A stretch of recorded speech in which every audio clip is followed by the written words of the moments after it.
Billionaire CEO Yells, "You don't belong here." The Quiet Janitor Answers, "I'm here for my daughter."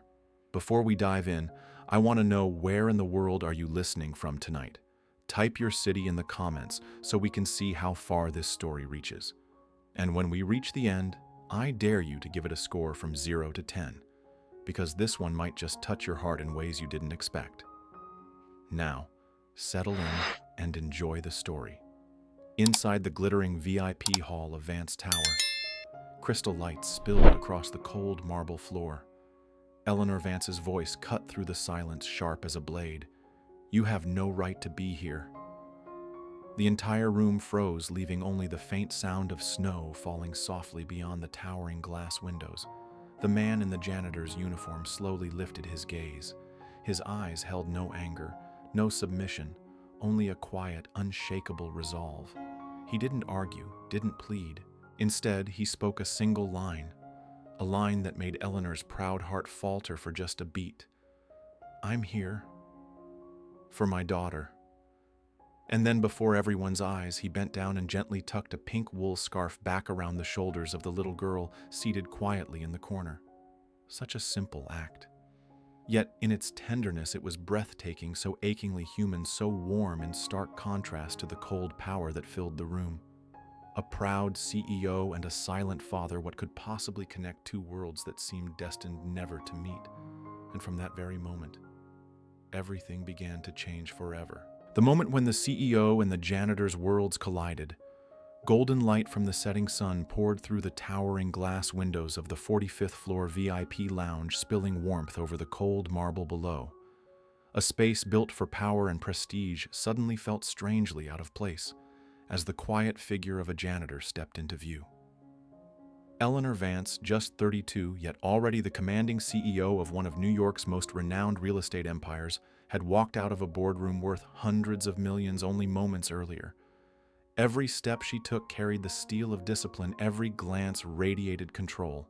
She lived and breathed power. Yet now her ice-blue gaze faltered, fixed on a sight she had never expected. A little girl. Lily Cruz, barely 3 years old, sat curled up on a massive leather chair, clutching an old teddy bear to her chest. Her wide, dark eyes followed the drifting snow outside. Beside her, Daniel Cruz, 36. A silent man who worked unseen in the basement halls, bent down to adjust the pink scarf that had slipped from his daughter's shoulders. There was such tenderness in the gesture, such unspoken love in his eyes, that it seemed almost too gentle for this cold, glittering world. And so, in a hall built on billion-dollar deals, it wasn't wealth or power that drew every gaze, but a father's quiet devotion to his child, a proud CEO, a humble janitor, two worlds destined never to meet until this very moment. Now tell me, if you had stood there and witnessed that scene with your own eyes, what would you have felt? Power staring into the face of simple love? Share your thoughts in the comments below. Part 1.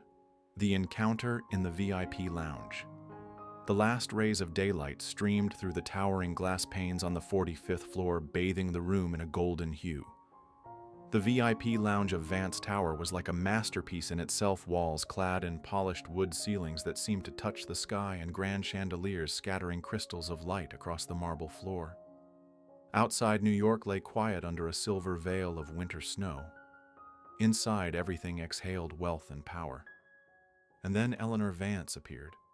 She stepped out of the private boardroom, the steady click of her heels echoing against the marble, precise and controlled. At just 32, Eleanor had become the very symbol of discipline and authority. Her blonde hair tied neatly back her sharp blue eyes, unflinching the cream-colored coat draped around her slender frame, all of it gave her the presence of a goddess who ruled over this tower. To Eleanor, Vance Tower was more than just a building. It was legacy. It was proof of her father's power now carried in her hands. But in that moment, her ordered world faltered. A man in a faded blue janitor's uniform stood in the center of the lounge. His worn shoes looked out of place against the glittering marble, yet he did not seem rattled by the contrast. His eyes scanned the room with quick certainty, as if searching for something he would not leave without. Eleanor's brow tightened. Her voice rang out sharp as glass, cutting through the silence. "You don't belong here." It was not a warning. It was a verdict. The man stopped. Slowly he turned. His deep brown eyes met hers, calm, steady, neither submissive nor defiant. Only unshakable resolve. And when he finally spoke, his voice was low and steady. "I'm here. For my daughter." The words echoed. Simple, unadorned, and yet in their quiet weight they seemed to slice through the room's golden facade, revealing something raw and undeniable. From a distant chair, a little girl stirred. She clutched a worn teddy bear close, her tiny pink coat puffed around her small frame. The scarf at her neck had slipped, bearing her to the chill. Her wide, dark eyes followed the drifting snow outside the glass, but when she heard her father's voice, they lit up. The man stepped forward, knelt, and with work-worn hands gently pulled the scarf back around her neck, tucking it close against the cold. A moment of tenderness so out of place, and yet so luminous, it eclipsed the weight of gold and marble surrounding them. A janitor, yes, but in that instant he was simply a father, and in his eyes shone a love no fortune could outmatch. Eleanor stood frozen. For the first time in years, she did not know how to answer. Dear listener, if you had been standing there in Eleanor's place, powerful, unyielding, and then confronted with that scene, would your heart have stirred? Would something inside you shift? The air inside the lounge felt stretched thin, pulled taut between two worlds. On one side stood Eleanor Vance, the commanding CEO, a woman accustomed to obedience and control. On the other, Daniel Cruz, a man in a janitor's uniform, carrying no title, no wealth, no authority, and yet with eyes that refused to be dismissed. Eleanor's heels struck the marble floor each step like a metronome of power. She stopped within arm's reach, her icy blue gaze drilling into him as if to strip away every layer of defiance. This is a restricted area. No one enters without permission. Who do you think you are standing here? Her words fell like hammers in the silence, but Daniel did not retreat. He stood tall, his calloused hands clasped before him, not in challenge, not in submission, but in restraint. His voice, when it came, was low and steady. "I am not an intruder." He paused, letting the stillness stretch. Then softer, deeper, "I am her father." The simplicity of it shook her. Since taking her father's place as CEO, Eleanor had heard excuses of every kind, pleas dressed in polished words. But never had someone spoken to her like this, direct, unadorned, carrying a weight she could not ignore. Her eyes flicked to the little girl. Lily sat clutching her teddy bear, her gaze fixed on her father with an unshakable trust. And for the briefest instant, Eleanor felt something sharp twist inside her chest. It dragged her backward into a memory she had buried beneath years of ice and armor. A 12-year-old girl standing outside a grocery store on a damp winter afternoon. Her father beside her, large hands stained with oil, his coat reeking of whiskey. The clerk's eyes narrowing. The quiet dismissal. The sting of shame burning her cheeks as she stared at the cracks in the pavement, wishing she could vanish. That was the day she vowed never again to be small. Never again to be powerless. Power was her shield. Control was her survival. And yet here in this golden hall, one simple act pierced her defenses like a blade. Daniel knelt before his daughter, brushing his rough fingers gently across her cheek, whispering, "I'm here, my little one. Don't be afraid." The tenderness in his voice bent the air around them, softening even the cold gleam of marble and glass. Eleanor wanted to turn away to fortify herself against this quiet storm. But Lily's eyes, those wide, innocent eyes shining with faith, were like a mirror. A mirror reflecting everything she had once longed for and never received. Her grip tightened around the phone in her hand. One word to security, and this scene would end. Yet her finger refused to move. She could only stand frozen, watching. Finally, she forced her voice into steel again. "And you think fatherhood is reason enough to trespass here?" Daniel looked up, his gaze unwavering. "No," he answered, firm and calm. "But it is reason enough to go wherever my daughter needs me to be." The words thundered through the quiet like a strike of lightning. Not a threat, not defiance, but a truth so undeniable it left her throat dry. The room fell silent. Only the muffled weight of snow against the glass reminded her that the world outside went on vast, indifferent, unruled by power.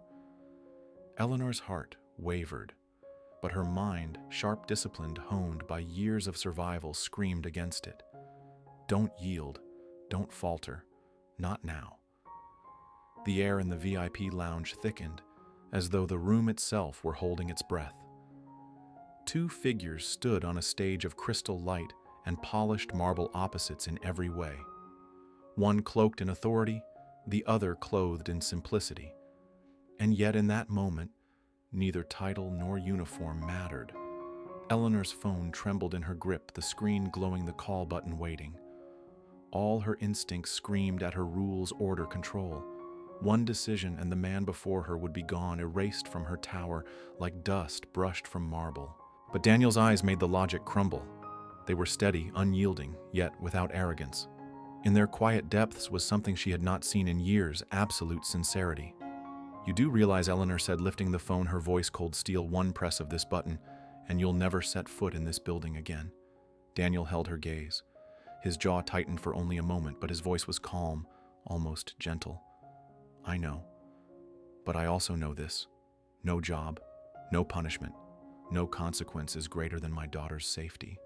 If I must pay the price, I'll pay it, so long as she doesn't have to be afraid. The words struck like a blade, cleaving her heart in two. Logic demanded she end this here, but her chest ached with something raw and unfamiliar. And then Lily moved. Her tiny hand reached out, trembling, clutching her father's calloused fingers. Her voice, small but clear, broke the silence. Daddy, I'm cold. Daniel dropped to his knees, wrapping the pink scarf snugly around her neck.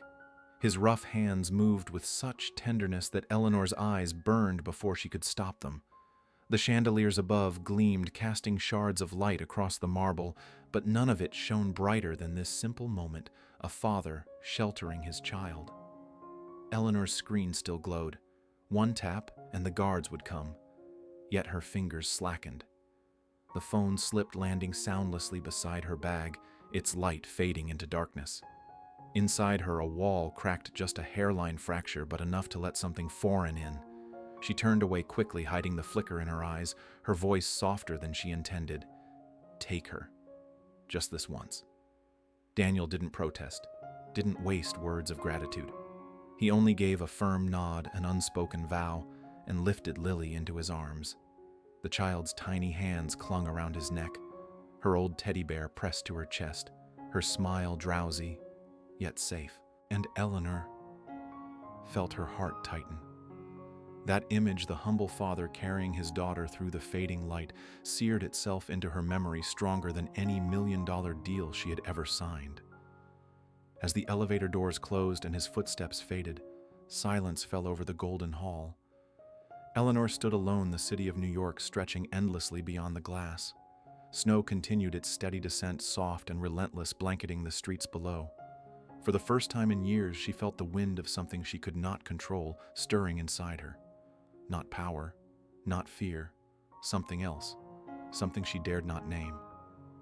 Dear listener, what do you think? Was Eleanor right to let him go? If you were standing in her place, torn between unyielding rules and undeniable love, what choice would you have made? Share your thoughts in the comments. I'd love to hear from you. Part 2. The Man Who Returned the Necklace. Late afternoon settled over New York, the golden light of dusk slipping between the skyscrapers and pouring into the grand lobby of Vance Tower. Unlike the cold austerity of the VIP lounge on the 45th floor, the lobby hummed with energy, heels clicking across marble, brisk footsteps of office staff, the laughter of wealthy clients echoing against glass and stone. Daniel pushed his cleaning cart steadily through the crowd. His dark blue uniform blended into the background, barely noticed among tailored suits and polished shoes. In a place where power was measured in silk ties and gold watches, a janitor was invisible. But to Daniel, none of that mattered. His every thought was fixed on Lily, on saving every dollar, every cent for the surgery she desperately needed. And then he saw it. A small glimmer on the marble floor. He paused, bent down, and picked up a delicate silver chain. A tiny heart-shaped pendant dangled from it, finely engraved, unmistakably precious. Daniel turned it over in his hand, noticing a faint scratch and a trace of dust caught at the clasp. Carefully, he pulled a clean cloth from his pocket and polished the pendant until it gleamed under the chandelier light. He took a breath, scanning the crowd. Shoes clicked past him, expensive, and hurried their owners, unaware of what they had lost. For a moment, the thought crossed his mind. This necklace, if sold, could cover part of Lily's medical bill. His hand tightened around it, his pulse quickening. But then, in his mind's eye, he saw Lily. His little girl sitting at their worn wooden table, clutching her ragged teddy bear, smiling as she drew pictures of places she had never played in. The struggle lasted only a heartbeat. Daniel straightened, walked calmly to the reception desk, and held out the necklace. The receptionist looked up, surprised to see a janitor holding something so fine. "Has anyone come looking for this?" Daniel asked, his voice steady. "Not yet. But this looks valuable." "Where did you? I found it on the floor near the entrance," Daniel replied simply. He bowed his head slightly. "Please, keep it safe. Someone will return for it." He didn't wait for thanks. With a brief nod, he turned and pushed his cart away, the sunlight catching his face and revealing a quiet strength that no uniform could hide. Far above on the 45th floor, Eleanor Vance sat in her office. The desk before her was cluttered with contracts reports and a half-finished cup of coffee gone cold. Yet her attention was elsewhere, drawn to the wall-mounted security feed streaming live footage from the lobby. And there he was, Daniel Cruz, the same man who had stood in her VIP lounge only hours earlier. Now he stood at the reception desk, a silver chain glinting faintly in his rough hands. Eleanor narrowed her eyes, leaning closer. The camera captured it all the way. He handled the necklace with care, the way he placed it on the counter without hesitation, his manner courteous but unpretentious. Not a flicker of temptation, not the faintest trace of greed. Eleanor pressed the zoom. The fading light of dusk washed across his face, outlining an expression she had rarely seen, even among the elite who claimed to live by principles. Integrity. Her lips tightened. For years, she had watched people twist rules for profit, turn loyalty into bargaining chips. Even in the boardroom, where every contract should have been clear and fair, dishonesty lurked in every polished smile. And yet here, a janitor, a man she had once spat words of dismissal at, "You don't belong here," chose honesty when no one was watching. Leaning back in her chair, Eleanor tried to shake the thought. It's nothing. A simple act. Nothing more. But the image lingered, refusing to fade. She saw him again in her mind, kneeling in the golden lounge, tucking the scarf around his daughter's neck. And now this. A necklace returned when it could have been pawned without a trace. Her chest tightened, an ache she could not name.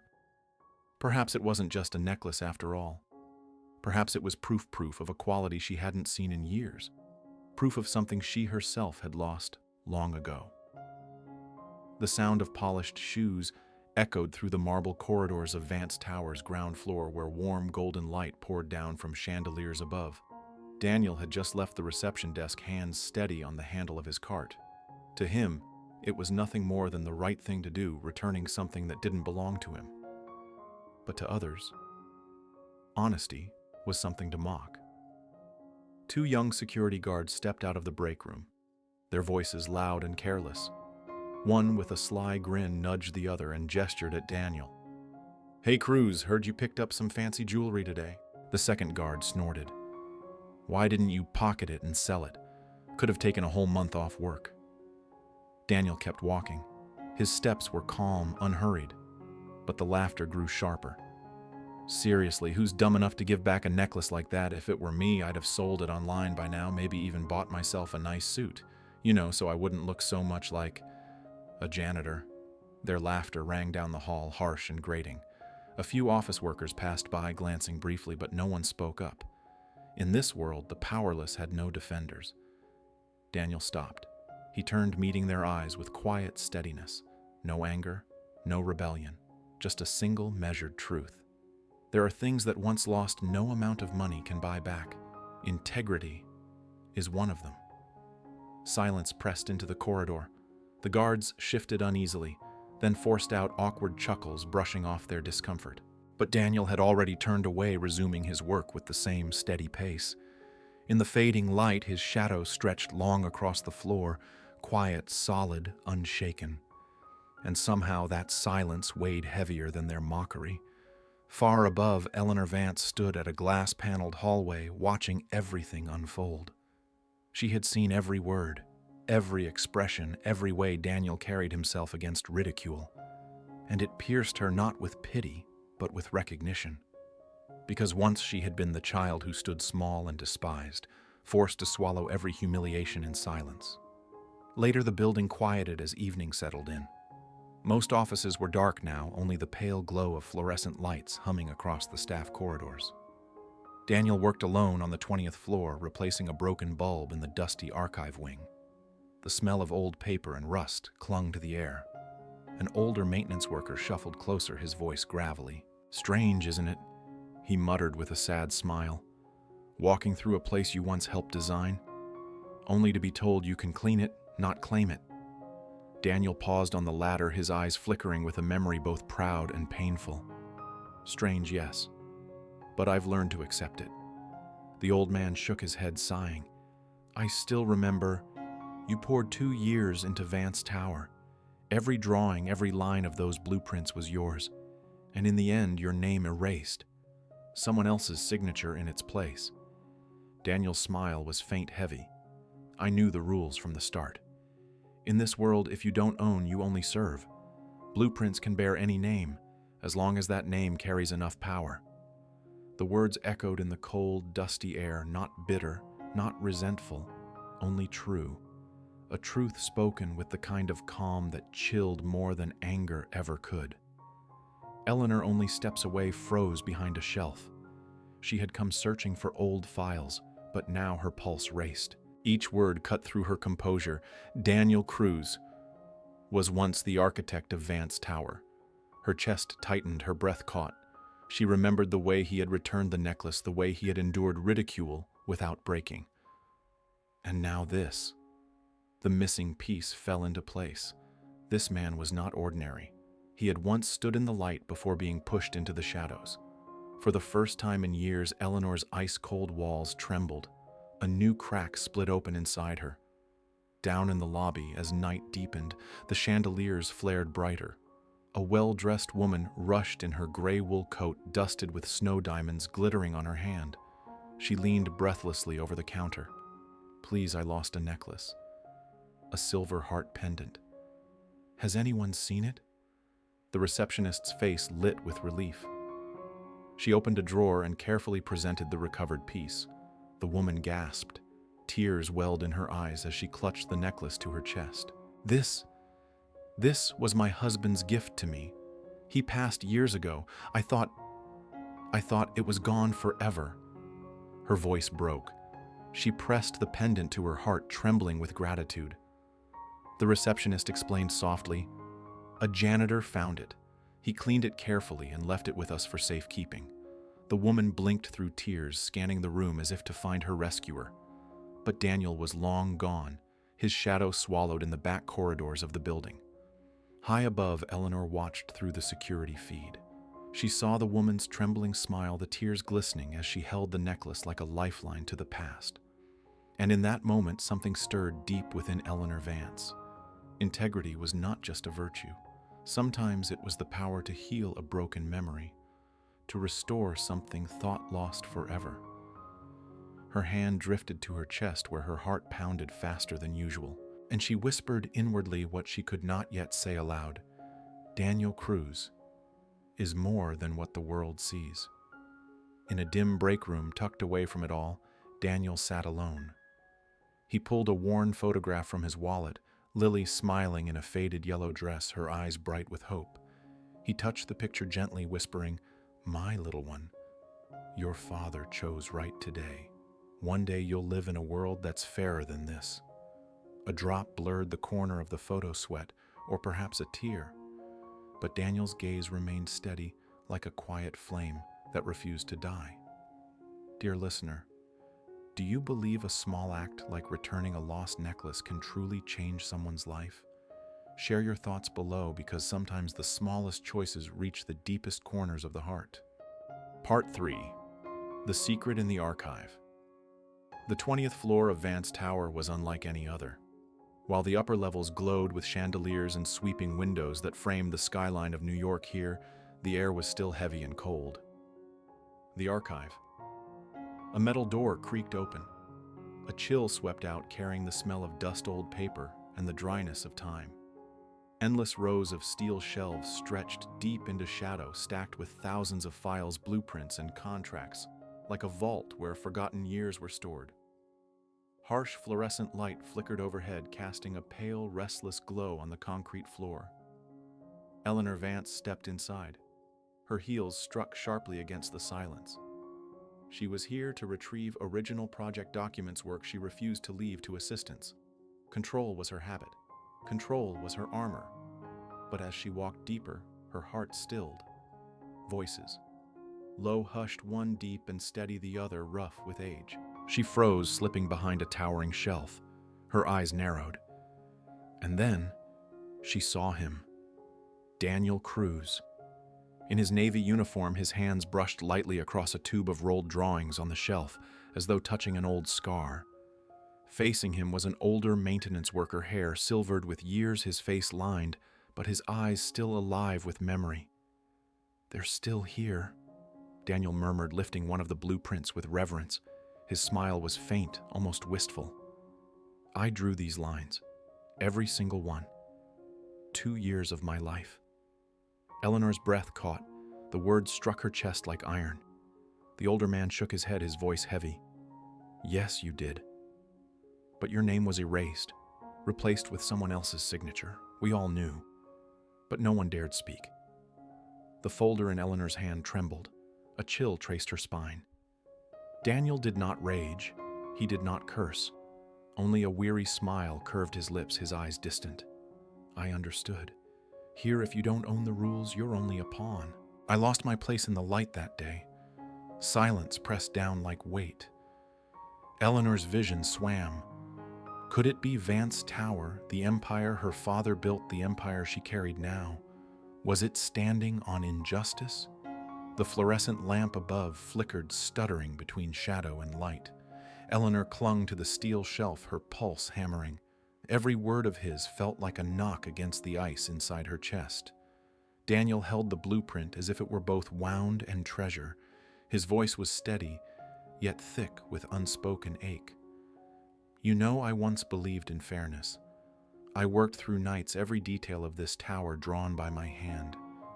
And I thought, at the end, my name would mean something, that I would have built something I could claim." He paused, eyes far away, a bitter smile soft as moonlight on dark water. But on opening day, the brass plaque in the lobby bore only one name, Harold Vance.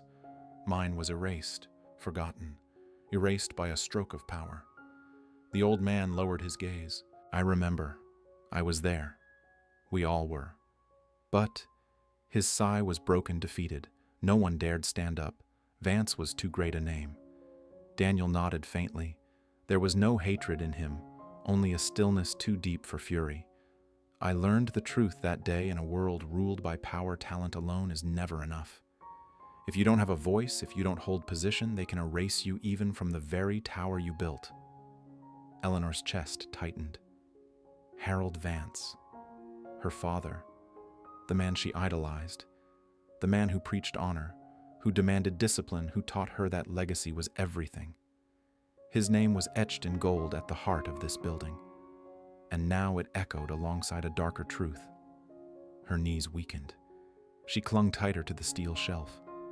Daniel set the blueprint back, fingers lingering.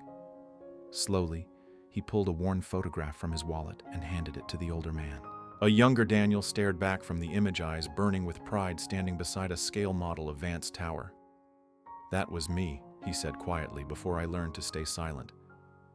The old worker studied it, then clasped Daniel's hand. His voice cracked. "You should have been the most celebrated architect in New York. Instead..." Daniel's voice cut through, low but resolute. "Instead, I'm just a father. And that's enough." From behind the shelves, Eleanor's vision blurred.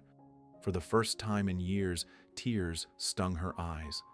The fortress of discipline she had built, stone by stone, trembled under the weight of his words.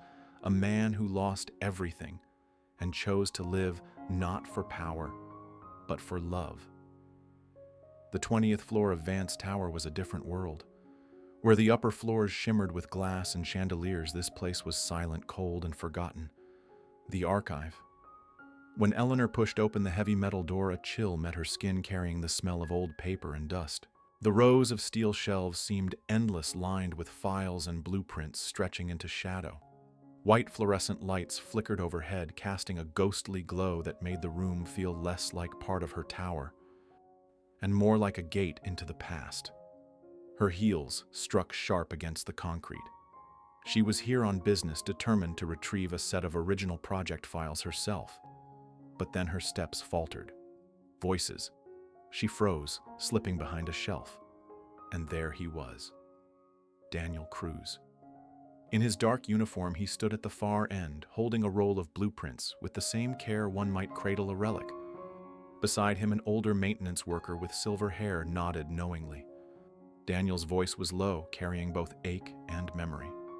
They're still here. I drew these lines. Every single one. 2 years of my life. The words cut into Eleanor like ice. The older man sighed. We all knew, Daniel. You drew them.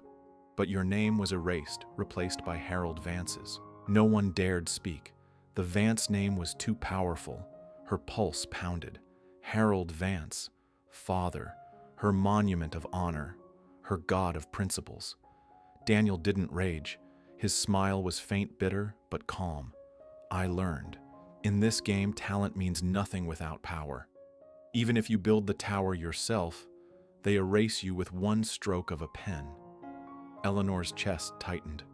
Her father, who told her never let the Vance name be stained, had done exactly that. Later, as Daniel walked away, she lingered. Her eyes, trembling, scanned the shelves and then froze.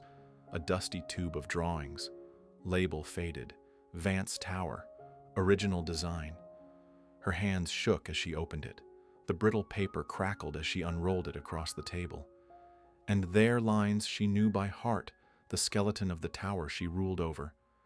But at the bottom, in the corner beneath the company seal, she saw it. A name, partially stamped over but unmistakable. Daniel Cruz. Her breath left her. The world tilted. Everything Daniel said, everything the old man confirmed. It was true. Her father had stolen another man's life's work. A tear fell, staining the paper. She wiped it quickly, but the blur remained, as if etching guilt into the lines forever.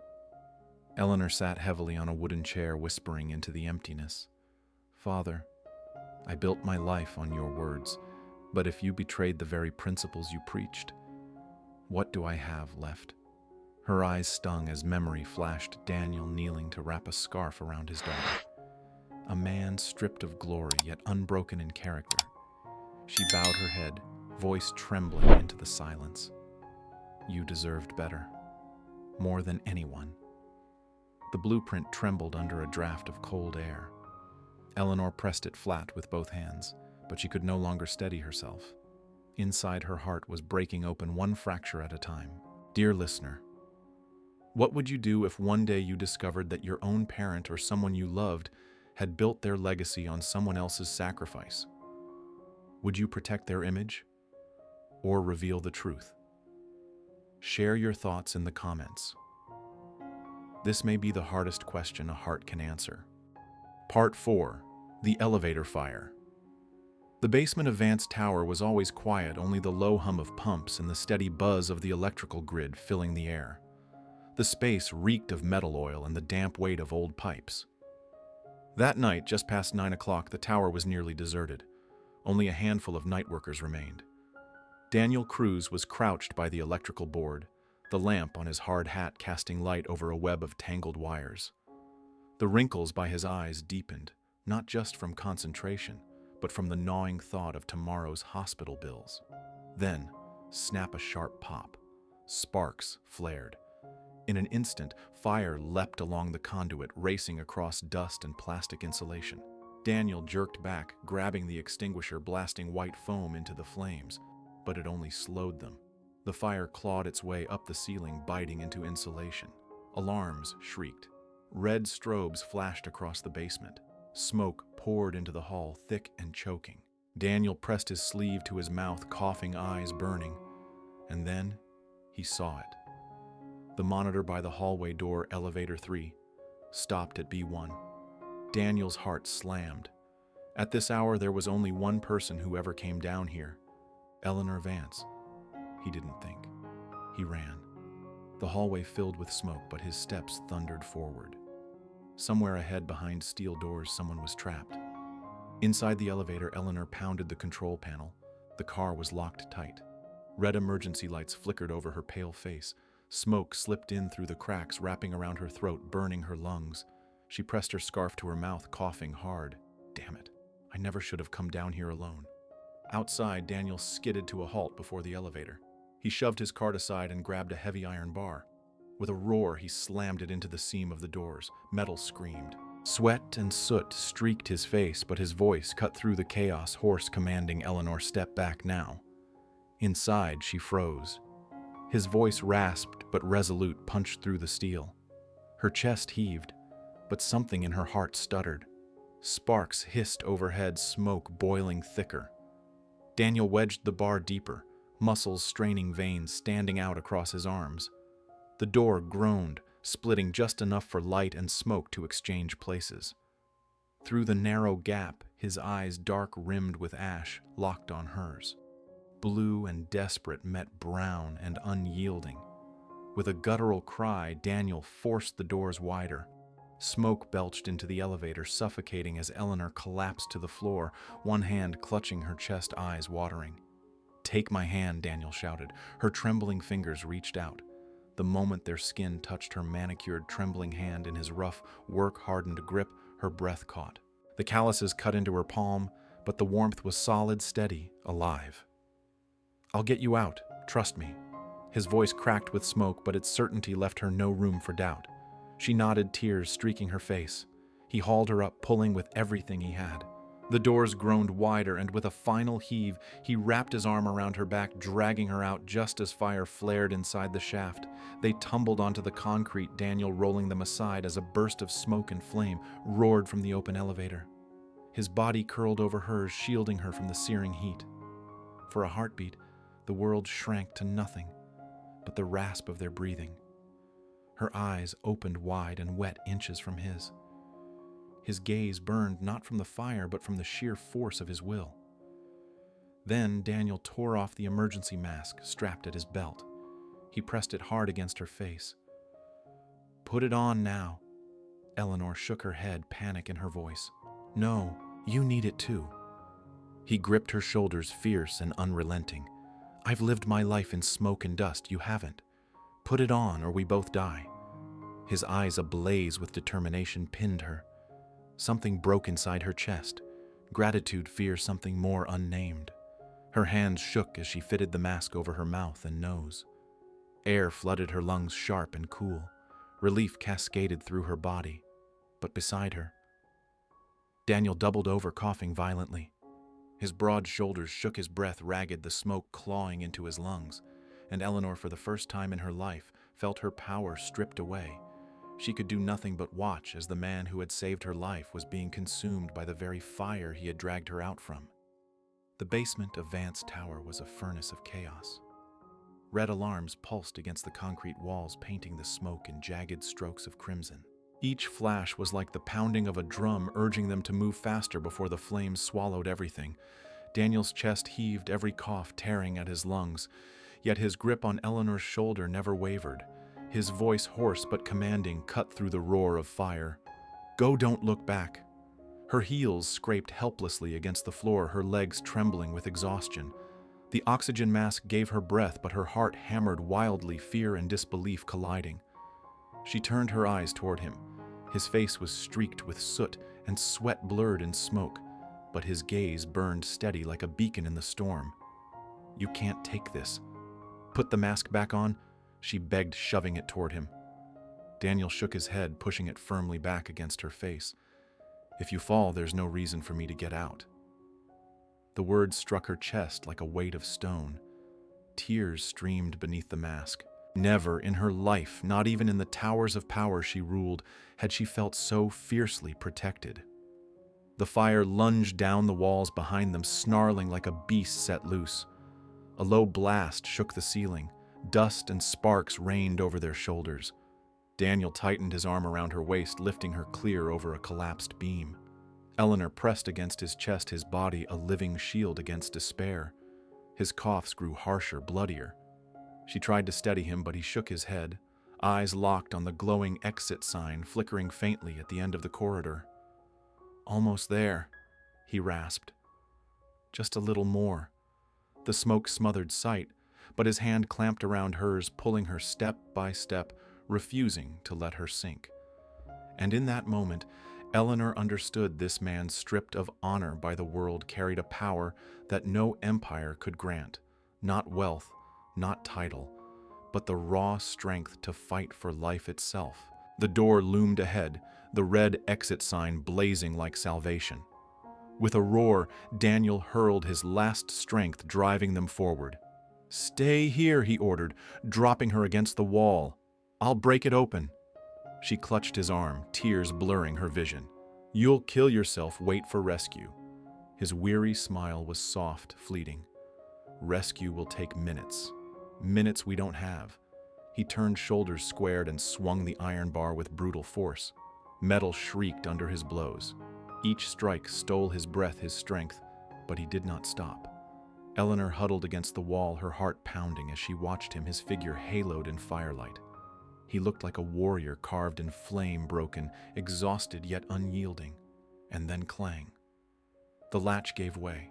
The door split, a shaft of clean white air tearing through the smoke. Fresh wind rushed in, and Eleanor sobbed aloud at the sight. Daniel spun back, scooped her up, and pushed her through the gap. Their eyes locked, his fierce with release, hers drowning in terror and gratitude. "Breathe. Live." "No," she cried, clutching at him. "Come with me."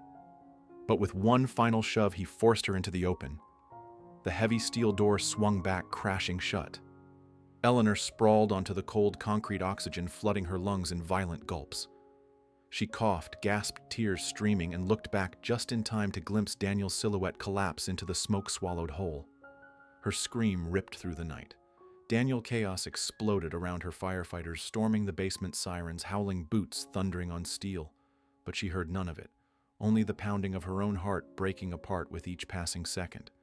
They wrenched the doors open. A team surged in, dragging Daniel's limp body out of the flames. His clothes were scorched skin, blackened with soot lips pale as ash. For one horrifying instant, he was nothing but a hollow shell. Eleanor fell to her knees beside him. "Daniel, can you hear me? Please? Open your eyes." His hand, once so strong around hers, was icy cold. She gripped it with both of hers, sobbing uncontrollably. A medic pressed fingers to his neck, shook his head grimly. No pulse. Charging clear. The defibrillator cracked against his chest. His body arched, then fell still. The monitor stayed flat. Again, Eleanor screamed, tears blinding her. "Don't you dare stop, don't let him go." The medic shocked him a second time. Nothing. Eleanor bent over him, her tears falling hot against his burnt skin. Her voice broke into a prayer. "Don't leave me. You can't leave me. Not now. You're worth more than all of this. Daniel? Come back. Increase voltage clear." A final jolt surged through him. His chest heaved. The monitor beeped once, twice, then steadied into a faint, trembling rhythm. A ragged breath escaped his lips. "He's back," a medic shouted. Eleanor collapsed forward, clutching his rough, lifeless-seeming hand as warmth slowly returned. Relief and agony collided in her chest. She pressed her forehead against his palm, whispering through sobs, "Thank you. Thank you for coming back to me." In that moment, amid sirens and smoke, she knew the truth. Her heart was bound to his forever, not because he had saved her life, but because he had risked his own without hesitation. Dear listener, if someone laid down their very life to shield you, would you believe it was love, and do you think Eleanor will find the courage to change everything for him? Share your thoughts below. Part 5. The signature beneath the dust. The last rays of sunlight streamed through the towering glass windows, bathing the top-floor office of Vance Tower in gold. The glow shimmered on the walnut desk, on the polished shelves, on each framed photograph that spoke of authority.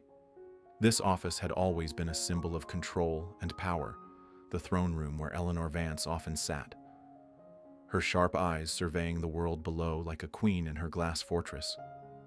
But today, the atmosphere was different. Still, heavy. In the slanting light of late afternoon, Eleanor stood alone, her heart in turmoil.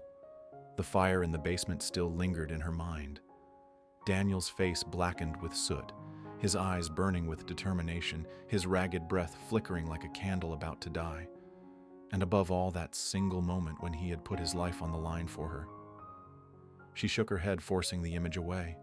No, she couldn't let emotions weaken her. She was Eleanor Vance, the CEO, the one carrying the weight of an empire. But deep inside, a voice whispered, "Eleanor, truth cannot be buried forever." She walked along the rows of filing cabinets, her fingers brushing the cold metal handles. One drawer, narrow and dusty, caught her eye. Almost without thinking, she pulled it open. A bundle of old documents slid out, scattering across the floor. Dust rose into the light like thousands of dull gray sparks. Eleanor knelt, gathering the papers one by one. They were technical blueprints from the days when Vance Tower had been nothing more than a dream on paper. Lines bold and precise sketches she remembered seeing as a child. Her pulse quickened. She flipped through until her eyes froze at the bottom corner of one sheet. A signature. Faded blue ink blurred with time, but still unmistakable Daniel Cruz. The world collapsed around her. The vast office suddenly felt suffocatingly small. Eleanor dropped the papers, her hands trembling. She staggered back until her spine pressed against the desk. Her eyes widened, refusing to believe. No, it couldn't be. If this was real, then it meant her father. A sharp ache tore through her chest. Eleanor clutched at her heart, gasping for breath. Memories of Harold Vance surged before her eyes, the man who had so proudly declared to the press that Vance Tower was his life's work, his sole creation. Those words had been her guiding light, the foundation of her faith. But this signature, buried beneath years of dust, stripped the illusion bare. Her vision blurred with tears. A single drop fell onto the blueprint, staining the fragile paper. Eleanor's fingers brushed the ink as though touching an unnamed grief. She sank to the floor, surrounded by scattered documents. The last light of day faded, stretching long shadows across the glass walls. The silence pressed in until she could hear her heartbeat, heavy, frantic, racing against the truth she could no longer escape. In her lap, the blueprint quivered with her uneven breaths. The name Daniel Cruz seared into her mind like fire etched into stone. Closing her eyes, she was pulled back into childhood memories. She remembered a winter evening at the age of 10. Her father, Harold Vance, draped in an elegant robe, stood by the fireplace, pouring wine with a triumphant smile. "Remember this, Eleanor. The tower I built stands as proof of the brilliance and strength of the Vance bloodline. One day you'll sit in this chair, and the world will bow to us." Little Eleanor's eyes had sparkled with admiration, her smile wide and innocent. "Father, you're the greatest man in the world." That pride had taken root, shaping her into the woman she became, hard, unyielding, proud. But now, with a single signature, those roots felt rotten, the great tree of her beliefs swaying violently. Eleanor's chest burned with fury. "Father, how could you steal another man's work? Daniel's a man without wealth or voice, a man erased from history just so the name Vance could shine." Her hand covered her face, but tears streamed through her fingers. From deep within, a foreign feeling rose: shame. She who had walked tall beneath the name Vance now felt it like chains dragging her down. Her father's voice echoed in her head. "If one day truth does not align with what I taught you, you must still protect the Vance name at all costs." At 16, she had taken it as duty. Now those words returned as lies, surrounding her with suffocating torment. She raised her head toward the window. Outside, the sunset had yielded to night. The city glittered with countless lights like eyes staring up at her. Eleanor felt small, caught between two worlds. On one side, the glory of her family's legacy. On the other, a truth pounding in her chest. And in that fragile silence, a thought pierced through her turmoil. If Daniel knew I had found this signature, what would he say? Would he despise me? Or would he as always remain silent, letting me drown in the lies I inherited? Eleanor wiped her tears and forced herself to stand. Her legs trembled but still carried her toward the filing cabinets. She didn't know what was driving her anger, guilt, or simply a desperate thirst to uncover the truth. One by one, she pulled open the drawers, flipping through the dusty files. And then, another blueprint. This time it was the detailed design of the elevator system. The lines were so intricate, so precise, it was almost a work of art. At the bottom corner, once again, the faded blue ink. Once again, the same name, Daniel Cruz. Her chest tightened. Eleanor clutched the drawing, then tore open another folder. A steel framework design. Another lighting plans for the rooftop. Every document bore the same signature. The office slowly filled with hidden blueprints, as if the very walls had begun to whisper in unison, chanting a single truth. It was that man who built all of this. Eleanor staggered back into her chair, her whole body crushed not by the weight of paper, but by the unbearable weight of truth. She whispered almost to herself, "All these years, have we lived in a stolen light? Father didn't just take the idea, he erased a name, an entire life." A chill rippled down her spine. The glass wall reflected an image of Eleanor Vance, the powerful CEO, framed by blueprints that bore someone else's name. In that mirror, she no longer saw a proud queen. She saw a woman trapped, imprisoned by the walls of truth. A sudden knock startled her. Eleanor scrambled to gather the papers. The door opened, only her assistant holding a stack of reports. The young woman paused, glancing at the scattered files on the floor. Eleanor's mask returned instantly. "Leave it there. I'll review it later." Her voice was cold, though her hands still trembled beneath the desk. When the door closed again, Eleanor collapsed forward, gripping one blueprint tightly. Daniel's handwriting remained silent, yet louder than any accusation. And then a thought struck her so clear it made her shiver. Perhaps Daniel's silence all these years wasn't weakness. It was strength. He didn't need to prove anything to anyone. But what about herself? Did she have the strength to face this truth? She closed the last drawer, though her heart remained in chaos. Just when she thought she had reached the end of revelations, fate placed something else before her. A thin, yellowed envelope had slipped to the floor. 2 words scrawled on the cover, groundbreaking. Her fingers shook as she tore it open. Inside was an old photograph, its edges curled, its colors faded, but clear enough to wrench her heart. A group of young engineers stood at the raw construction site. Behind them rose cranes and the first blocks of concrete that would become Vance Tower. And there at the center, a face unmistakable, Daniel Cruz. He was so young. His eyes blazed with unyielding ambition. His smile overflowed with faith in the future. Eleanor's fingertips brushed the photo, her pulse racing. That gaze, that smile, so different from the gruff, guarded Daniel she knew today. In that image lived a man who once carried a great dream, his own pride before it was stolen. On the back, hastily scribbled words read, "We will build something that touches the sky. DC."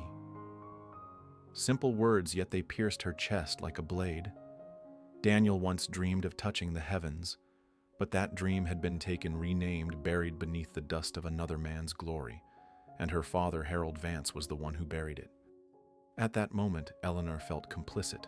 For years, she had held her head high, proud of the name Vance, while somewhere else, a man had quietly borne, the darkness erased from the light that should have been his. Pain spread through her chest. Eleanor pressed the photo to her heart, whispering through trembling lips, "Daniel, if I had known, I would never have dared look into your eyes with such arrogance." She rose and walked to the window.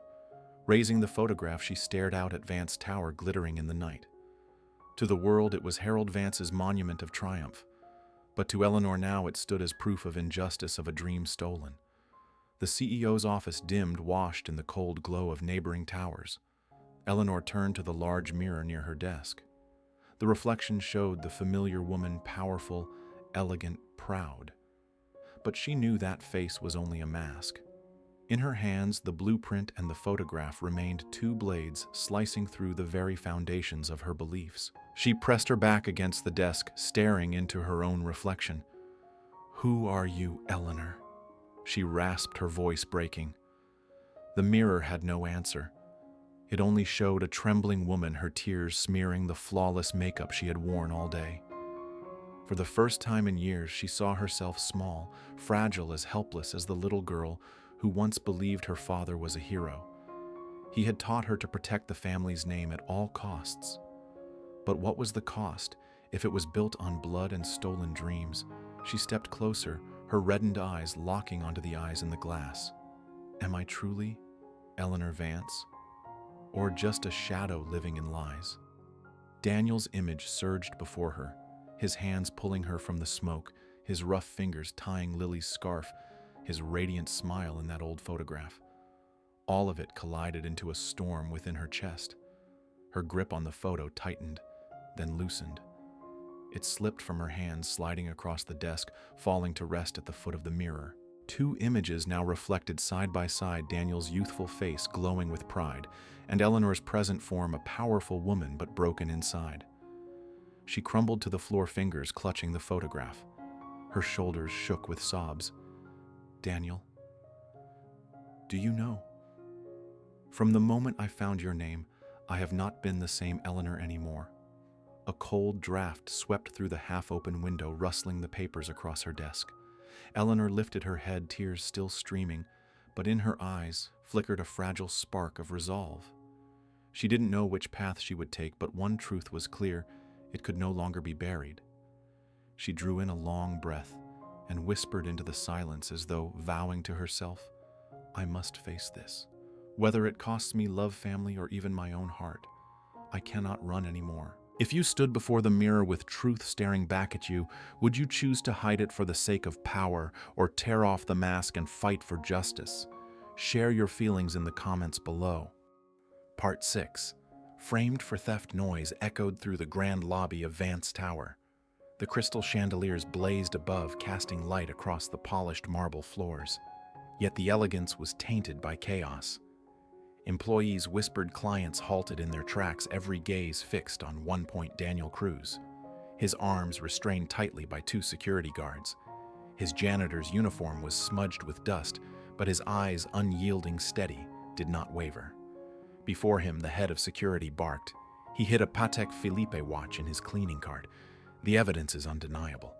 A ripple of murmurs spread through the hall. A janitor stealing, shameful. In this tower of prestige, Daniel stayed silent. His face, weathered by labor and dust, now bore the stain of another man's accusation. Yet his eyes spoke clearly, I will not justify myself to those who never believed me. And then Eleanor entered. Her heels struck the marble, each step silencing the lobby. The commanding presence of the CEO froze the room. Her dark hair swept into a high bun, a white tailored suit sharp against the lights. Her gaze sliced through the crowd until it landed on Daniel. For the briefest moment, her chest tightened, but the flicker vanished, replaced with ice. What is happening here? The head of security bowed slightly. Miss Vance, we caught this employee red-handed. He concealed the watch in his cart. The proof is here. A silver tray was presented, the timepiece gleaming beneath the chandelier. Eleanor glanced at it, then lifted her eyes back to Daniel. His stillness unsettled her. Not the defiance of a criminal, but the composure of a man far too used to false blame. Daniel spoke at last, his voice low, calm, unyielding.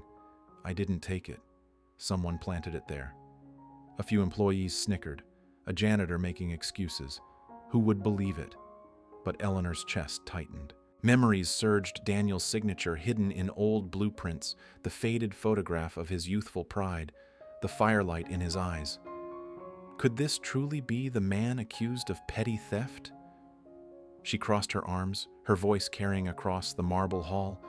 Before anyone concludes anything, I want to see the security footage. A stir rippled through the lobby. A CEO could have dismissed him instantly, yet she chose delay. Daniel's eyes flickered toward her, and in that instant, a silent current passed between them. You don't believe this, do you? The air grew taut as a bowstring. Every eye waited. Eleanor turned to the head of security. Prepare the surveillance room. I'll see it myself. No one dared object. Silence cloaked the lobby as Eleanor strode toward the elevators, her heels echoing like judgment, her figure regal and unbearably heavy with the weight of choice. The surveillance room on the third floor pulsed with tension. Cold blue light flickered from dozens of screens mapping every corner of Vance Tower. The hum of machines filled the silence like the heartbeat of the building. Eleanor sat at the central chair posture straight, though her fists clenched tight on her lap. Around her, the head of security assistants and department heads stood, stiff eyes locked on her. Daniel remained restrained at the back, the guards still gripping his arms. He held his chin, slightly lifted gaze fixed on the monitors, neither pleading nor trembling. His calmness was more unsettling than rage. Did he feel no fear? Or was he truly innocent? The technician cued the footage, hands shaking. The lobby appeared on the main screen. The scene unfolded, Daniel pushing his cart past the display. A wealthy client removed his Patek Philippe to sign the guest ledger, leaving it on the counter. Minutes later, the man departed, forgetting it behind. Daniel paused near the desk. He bent slightly, then the frame was blocked by another employee passing by. When the view cleared, the watch was already inside his cart. The room buzzed with unspoken verdicts.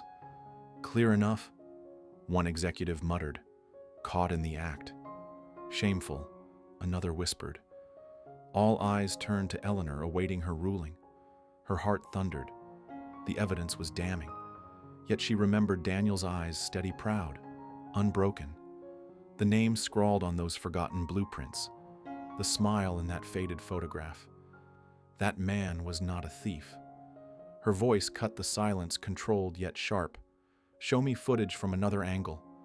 The lobby has at least 4 cameras. The head of security hesitated. Miss Vance, this angle is proof enough. Her glance sliced through him. I said all angles. The technician scrambled, switching feeds. Another view appeared, wider, clearer. At the exact moment Daniel bent down, a catering staff member carrying a tray brushed past. His hand dipped swiftly, almost imperceptibly, sliding something into the cart before moving on without pause. The room froze. Eleanor's chest seized. Daniel had been framed. Daniel's eyes drifted shut, his lips pressed tight. No triumphant protest, no cry for justice, only silence. The silence of a man far too familiar with injustice. Eleanor's hand went cold. How many times had he endured this? How many years of being accused, diminished, discarded, until silence became his armor? No one dared speak. Every face turned to Eleanor. The glow of the monitors bathed her face, revealing her eyes, red-rimmed, burning. The surveillance room was so heavy with silence that even a single breath seemed loud enough to startle. Every senior employee, from security chief to department heads, fixed their eyes on Eleanor. She sat tall, the overhead light casting sharp edges across her face, but her eyes churned with storms. The Patek Philippe watch still glittered on the silver tray, a dazzling emblem of disgrace. On one side stood the towering prestige of Vance Tower, the pride of New York. On the other, a janitor restrained in chains, his gaze silent, unwavering, clear as glass. The head of security cleared his throat, shattering the silence. Miss Vance, we've fulfilled our duty. The main camera shows clear evidence. If you wish, we'll hand him over to the police immediately. Eleanor turned, her voice cold and cutting like a blade. And what about the other angle? How do you explain the moment when that waiter's hand slipped something into the cart? A stir rippled through the room. Some executives looked away, avoiding her gaze. Sweat beaded on the security chief's brow as he stammered, "Perhaps a mistake. The footage is blurry, not admissible as proof." Eleanor shot to her feet. Her heels struck the floor like hammer blows. A mistake. A man is accused of theft before dozens of employees, and you dare call that a mistake? Her words crashed against the walls. Men lowered their heads in shame. Daniel stood at the back, his eyes fixed on her. He said nothing, but Eleanor could feel the fire burning in his silence. She turned, meeting his gaze head-on, and for the first time before everyone present, she revealed the tremor in her heart. "Mr. Cruz," she said clearly, no longer this janitor as the others called him. "I believe you did not steal." Gasps erupted. For a CEO to declare such words was to stake her reputation against her company's image. The security chief panicked. "Miss Vance, if you let him go, the press will say Vance Tower shelters thieves. The company's reputation will collapse." Eleanor clenched her fists, her pulse hammering. Her eyes swept across the room, piercing every lowered gaze. Reputation does not lie in chandeliers or billion-dollar contracts. Reputation is built on standing with justice. If we condemn an innocent man, that is when Vance Tower truly collapses. Her words thundered through the room. Daniel closed his eyes briefly. For the first time that day, his lips trembled not from weakness, but from the weight of being defended. After years of swallowing injustice, someone had finally stood beside him in the very world that once devoured his dreams. News traveled through Vance Tower faster than wildfire. Within hours of Eleanor's declaration in the surveillance room, whispers spread across floors. Staff whispered, internal chats lit up. The CEO defended a janitor accused of theft. Could he mean something special to her? They said she even called his name. Out loud. Fragments of gossip spun, magnified by curiosity. By late afternoon, it had slipped to the cafe downstairs, and from there into the ears of hungry reporters. As dusk fell, Eleanor stood in her glass-walled office, her silhouette washed in amber light. Outside, the city glowed alive with millions of lights, but her heart felt unbearably heavy. Her phone buzzed nonstop. Her assistant's voice came through tense. "Miss Vance, the board has called an emergency meeting. The press is demanding answers about the incident." Eleanor closed her eyes, listening to the rush of her own heartbeat. She knew this was the price of stepping beyond the safety of silence. Yet the memory of Daniel's eyes in the surveillance room, helpless but lit with gratitude, told her she would never regret her choice. The office door slammed open. Harold Vance stormed in fury written across his face. He slammed a stack of reports onto her desk. "Eleanor, do you even know what you've done? You've destroyed our family's reputation for the sake of a worthless janitor." Eleanor lifted her head, voice trembling yet resolute. "No, Father. I defended an innocent man." Harold's eyes narrowed, a cruel smile curving. "You think the world cares about the truth? No. They see only this, the CEO of Vance Tower publicly shielding a suspected thief. They won't forgive you. And the board will never forgive you." His words cut deep. Eleanor knew he was right. The press shareholders, the entire city, would turn her act into scandal if they wished. Yet again, her heart recalled the dream stolen from Daniel, the faded photograph of his proud smile. And she knew there was no turning back. Downstairs, reporters swarmed, cameras flashing through the glass doors. Headlines loomed ready to ignite: CEO Eleanor Vance, linked to janitor scandal, crisis of trust at Vance Tower. The skyscraper itself trembled under the weight of rumor. Eleanor stood, unmoving, her hands pressed against the cold glass, her eyes searching the distance where Daniel quietly returned to his work, unaware he had become the city's storm. That night, the service corridor fell silent.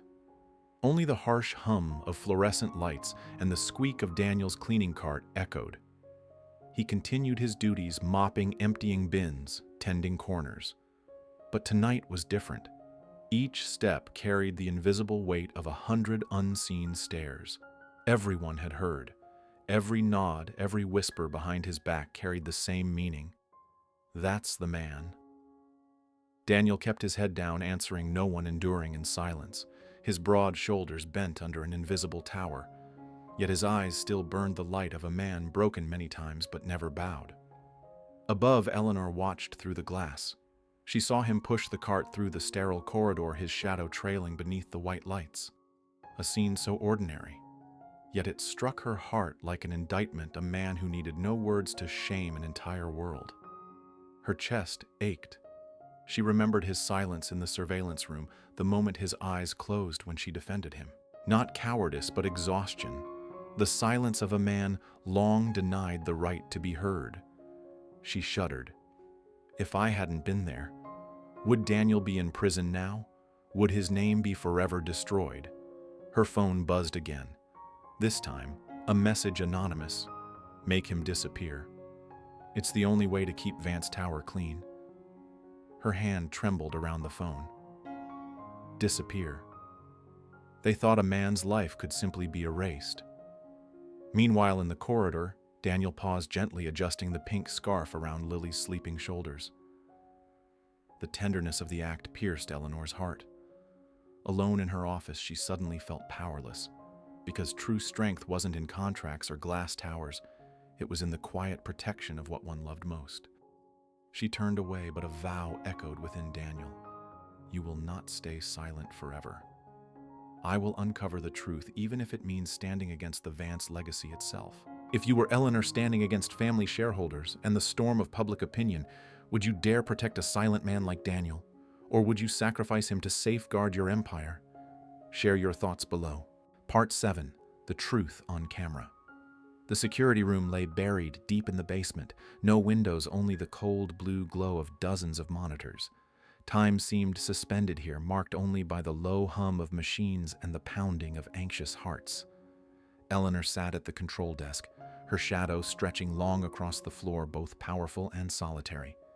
Beside her, the head of security and several technicians stood rigid, their hands trembling on keyboards, fully aware that a single decision from her could end their careers. Rewind to camera 7. Eleanor ordered, her voice crisp, though a tremor lingered deep in her throat. The screen flickered. The footage rolled back to Daniel pushing his cleaning cart past the display area. The hall glittered under crystal chandeliers crowded with guests. All seemed ordinary until a waiter approached, balancing a tray of champagne. Eleanor held her breath. The entire room did the same. For a split second, quick as lightning, the waiter's hand dipped, slipping something bright into the cart. This time the camera caught it all.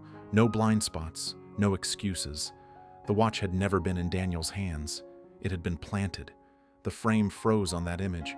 Eleanor's pulse thundered so loud she could hear every beat. A tidal wave of emotion surged within her. Finally, the truth stood unveiled. Her fingers curled so tightly her nails bit into skin. She thought of the days Daniel had been mocked, the scornful stares he had endured. He had chosen silence, chosen dignity, standing tall against an entire tower. And now, his silence was vindicated. She turned. Daniel stood at the back, face calm, eyes luminous in the monitor's glow.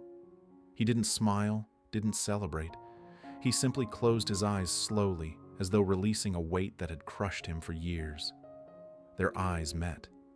Eleanor felt her vision blur, hot blood rushing to her face. She wanted to cry, to run to him and beg forgiveness, but her lips froze. For between them still loomed an invisible wall, a CEO and a janitor, two worlds never meant to touch. The security chief stammered, voice quivering, Miss Vance? Clearly? No, Mr. Cruz was framed. Silence reigned. No one dared meet Eleanor's eyes, nor Daniel's. Everyone knew this moment did more than clear one man's name. It exposed a fracture in the entire system of power. Eleanor rose, inhaling deeply. She was no longer the icy CEO. In her blazing eyes, there was fury and compassion fused into an unstoppable force. Her voice rang out steady, each word striking like a hammer against stone. You all saw what I saw. Daniel Cruz is not a thief. He was framed. Some staff bowed their heads. The security chief stammered again. Perhaps we overlooked that camera angle. Overlooked? Eleanor's tone was sharp as a blade. No, this was reckless negligence, dangerous enough to destroy a man's life. If I hadn't demanded we check again, Daniel Cruz would be in a cell tonight instead of standing here. Her words reverberated like thunder. Security staff bent their heads lower, shame pressing down heavy. Eleanor turned toward Daniel. He remained motionless, silent as stone, but no longer helpless. His silence now radiated pride. His eyes, steady and luminous, carried a wordless gratitude to the only person who believed him. Facing the room again, Eleanor's voice carried both authority and warning. Remember this from now on, no one has the right to condemn a man based on a single perspective. Justice demands truth, and truth demands patience. If Daniel Cruz can endure in silence waiting for truth to speak for him, then none of you have the right to do less. Several lifted their eyes, guilt and newfound respect glimmering there. Her tone softened, but her authority did not. I will personally report this to the board. Each of you will submit a full written statement before leaving. Not one of you walks out until that is done. Is that clear? Yes, Miss Vance, voices echoed in unison, trembling yet resolute. In that moment, Daniel closed his eyes again. It was as though an unseen wind swept through his chest, lifting away years of suffocating dust. He said nothing, but Eleanor knew his silence itself was a voice. Thank you. Their eyes locked once more. Eleanor's heart hammered not only because the truth had prevailed, but because she realized she had chosen to stand with him against her family, against the world. The security room was drowned in suffocating silence.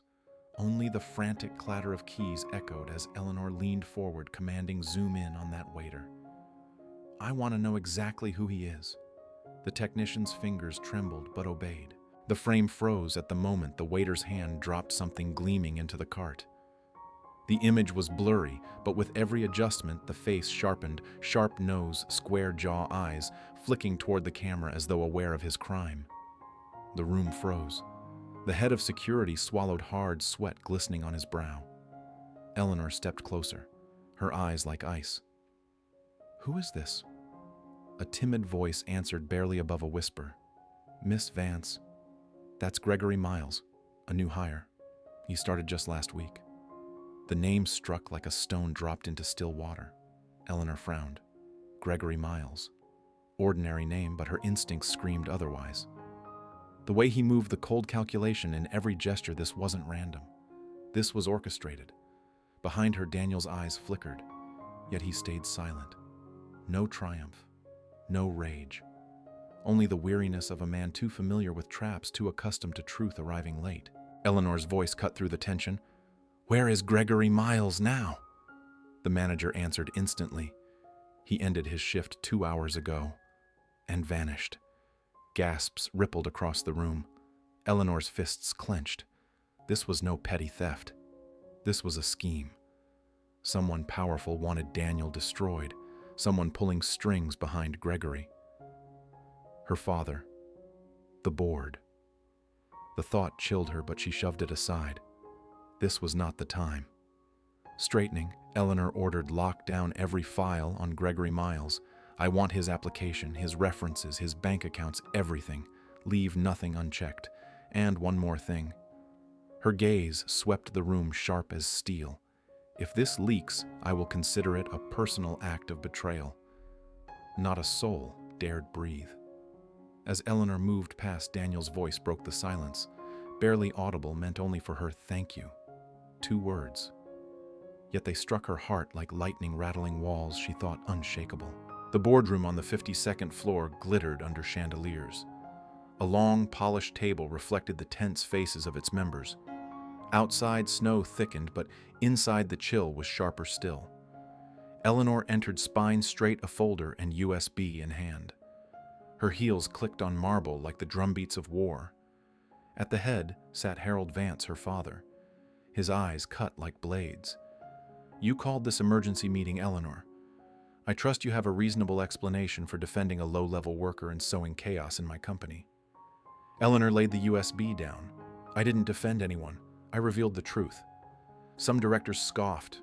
Others exchanged smirks. Unfazed, she plugged the USB in. The security footage filled the screen the moment Gregory Miles slipped the watch into Daniel's cart. The board gasped. Murmurs erupted. One member slammed the table. Unbelievable. We nearly condemned an innocent man. Another cast Eleanor a sharp look. Still, why involve yourself personally? That was security's job. Her voice rang steady because security failed. And without me, an innocent man would have been destroyed. This isn't just a mistake, it's a disgrace to Vance Tower. The words stung. Faces darkened. Harold's eyes glimmered dangerously. You're harming the company's reputation by airing this here. No one outside this room knows. We can bury it." Eleanor met his gaze, voice trembling, yet resolute. "No, Father. If we bury it, another Daniel will be framed tomorrow. The truth doesn't need silence. It needs protection." A heavy silence followed. Some directors shifted, no longer doubting, perhaps even admiring her. Others clenched fists, resentment burning. Harold leaned forward, voice like thunder. "You're choosing to oppose your own blood, Eleanor." Her eyes glistened, but her chin held high. "If protecting the truth means opposing blood, then yes, I will." The air snapped taut, a string stretched to breaking. Outside the door, Daniel listened unseen, his eyes closed. He knew Eleanor had crossed a line from which there was no return.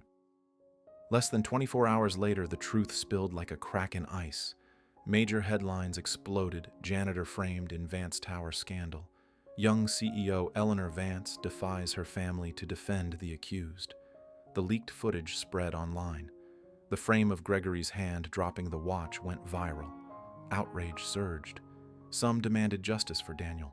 Others sneered that Eleanor staged it to polish her image. In the grand lobby of Vance Tower, reporters swarmed, flashes blinding. Their voices sliced like knives. "Miss Vance, is it true your family tried to hide the truth, Daniel? Do you plan to sue for defamation? Eleanor, is there a personal relationship between you and this janitor?" Daniel kept his head down, shielding his face, silent as always. But every camera turned his silence into spectacle. At the hall's end, Eleanor appeared poised in a dark, tailored dress. She faced the press squarely. "The truth is on camera. Daniel Cruz is innocent, and anyone who dares bury the truth will answer for it." A single statement, yet a wildfire. New headlines blazed. Eleanor Vance challenges her own bloodline. That night in a small apartment, golden lamplight fell over a worn wooden table. Lily hugged her stuffed bear, wide eyes fixed on the news replay. "Daddy?" She's like a superhero. Daniel froze. His heart, hardened by years of endurance, cracked under the innocence of her words. He pulled her close, whispering hoarsely, "No, Lily. She's just someone brave enough to do what's right." Across town in the Vance estate, glass shattered as Harold slammed his tumbler against the table. His voice thundered. "She's lost her mind. She dares betray her own blood for a janitor." The storm of public opinion had begun. It shook the tower, the family, the balance of power itself. Yet in the eye of the tempest, a fragile bond emerged, Eleanor and Daniel, not with promises, but tied by truth itself. In a world ruled by power, family, and public scrutiny, would you have the courage to defend a stranger simply because you believed in the truth? Share your feelings in the comments. Part 8. Lily in Peril. That night, the New York sky sagged heavy with storm clouds. Snow drifted down in fragile flakes, catching the glow of street lamps. On the avenue, the shrill wail of an ambulance tore through the darkness, red lights flashing wildly across the snow. Inside, Daniel clutched Lily tight in his arms. His face was ghostly pale, his lips trembling as he called her name again and again. "Lily, stay with me. Daddy's here. I won't let you go, I promise." Her tiny body shuddered, breath's ragged skin drained of color. The paramedic held the oxygen mask, steady voice calm but urgent. "We'll do everything we can. Please don't shake her, just hold her firmly." Daniel nodded, but terror screamed in his eyes. He felt powerless as he had the night his wife slipped away from this world, only this time he refused to lose. He had lost the woman he loved. He would not lose his daughter. When the ambulance screeched to a halt outside the hospital, a wave of doctors and nurses surged out. Doors flung open, harsh white light flooding Daniel's raw, red-rimmed eyes. They pulled Lily onto a stretcher. Daniel's hand clung to hers, but he was stopped at the operating room doors. "You have to wait outside. We need space to save her." The door slammed shut. Daniel stood frozen, hands empty as if someone had severed a part of him. He pressed his forehead against the glass, eyes closed, whispering for the first time in years a prayer. "Please, someone please save her. Take everything I have, just don't take her." Down the hall, Eleanor appeared silently unnoticed. In her hands was a folder, the hospital's astronomical payment paperwork already signed. She didn't leave her name, only an initial enough to make the process move forward. The golden lights of the corridor traced her face. The icy mask she wore in boardrooms had melted away. Only a quiet tenderness remained. She sank onto a chair in the waiting area, eyes fixed on the closed doors, fingers clasped together, trembling. Her thoughts echoed, if anything happens to Lily, Daniel will have nothing left. And me, I could never forgive myself. In that moment, Eleanor was not CEO Eleanor Vance, the ruthless heir of a glass tower. She was just a woman silently terrified for a man who had borne far too many injustices. The hospital corridor was eerily still, broken only by the staccato of doctors' shoes and the acrid bite of disinfectant. The neon lights gleamed coldly, as though this world existed outside of time, where waiting gnawed at every heartbeat. Daniel collapsed onto a bench, burying his face in his hands. His shoulders shook, but he made no sound. The man who had once stood tall against an empire now looked fragile enough to shatter with a touch. Eleanor, sitting a few seats away, watched him. Her chest tightened at the sight of his hands, calloused, scarred from labor, clenched so hard, blood welled at his knuckles. She longed to speak, yet her throat closed tight. Finally, Daniel's voice broke the silence, hoarse, scraping like glass. You know, I once promised my wife I'd always protect Lily. I swore no matter what, she'd never know pain, never lack for anything. But now, his words faltered. His fist struck the wall behind him, weak, hollow. Now I can't even pay for the surgery to save her. I'm nothing but a man who broke his promise. Eleanor turned toward him, eyes shimmering with a sorrow she couldn't hide. Her voice was soft, hesitant. Daniel, no one can carry the world alone. You've done more than any father could. You didn't fail. You're here now by her side. That's something so many children in this world don't have. He lifted his head, eyes weary, bitter. You don't understand. I can stand against the whole world. But watching her suffer like this, I'd take it all on myself if I could. Eleanor bit her lip, fists knotting in her lap. Every part of her wanted to confess the bills were paid, he didn't have to bear this weight alone. But she held back. His pride mattered too much. This was a man who would rather bleed dry than live indebted. So she sat there in silence, sharing the weight, if not lifting it. And in that silence, Daniel glanced sideways. Their eyes met. For the first time, something softened in the storm, as though the fear of loss itself had drawn them closer than either dared admit. Min sigyun guyen kam shukdondap mabanjan viet vadichtoan bojoan nai sangtieng antjeno vua mangshat, jien an vua gyun hiptim kangthang kuan goi jok. The wall clock ticked with dry, merciless rhythm, each sound like a blade scraping across the nerves of everyone in the corridor. Daniel sat, frozen eyes locked on the operating room door, where the red light above still pulsed steadily. Beside him, Eleanor leaned forward, hands clasped so tightly her palms turned ice cold. Then suddenly the red light flicked off. The doors swung open and the surgeon stepped out with 2 nurses. Daniel lunged forward, instantly clutching at the doctor's sleeve. How is she? Please tell me, how is Lily? The doctor pulled off his mask, exhaustion etched deep in his eyes. He looked at Daniel, then at Eleanor before speaking slowly. We've managed to stabilize her for now. But her pneumonia is severe, worse than we anticipated. Her immune system is dangerously weak. We cannot guarantee she'll make it through the night. The words struck Daniel like a hammer to the chest. He staggered, nearly collapsing, and had to brace himself against the cold wall. The world blurred in his eyes. No, it can't be. His voice broke, shattering like glass. I promised her. I promised. The doctor laid a hand on his shoulder, voice steady. We'll do everything possible. But right now what she needs most is her father. Be ready. Be by her side. Daniel nodded, but his eyes were wild, drowning. He turned to Eleanor, searching, desperate for something to hold on to. In that instant, all his pride, all his strength fell away, leaving only the raw terror of a father on the edge of loss. Eleanor's chest tightened. She didn't know what words could possibly save him, but she knew she had to say something. She stepped closer, her hand light on his arm. You can't give up. Lily needs you. If you fall now, who will be holding her hand when she opens her eyes? His eyes brimmed with tears, but her words, simple, steady, pulled him back from the abyss. He nodded firmly, swallowing his fear, and in that fragile moment, Eleanor felt it clearly. For the first time, he let himself lean on her, if only for a breath. The recovery room doors opened, releasing a sharp wave of antiseptic. Daniel stepped in, legs leaden. The room glared white, silent, but for the slow, steady beeping of a heart monitor.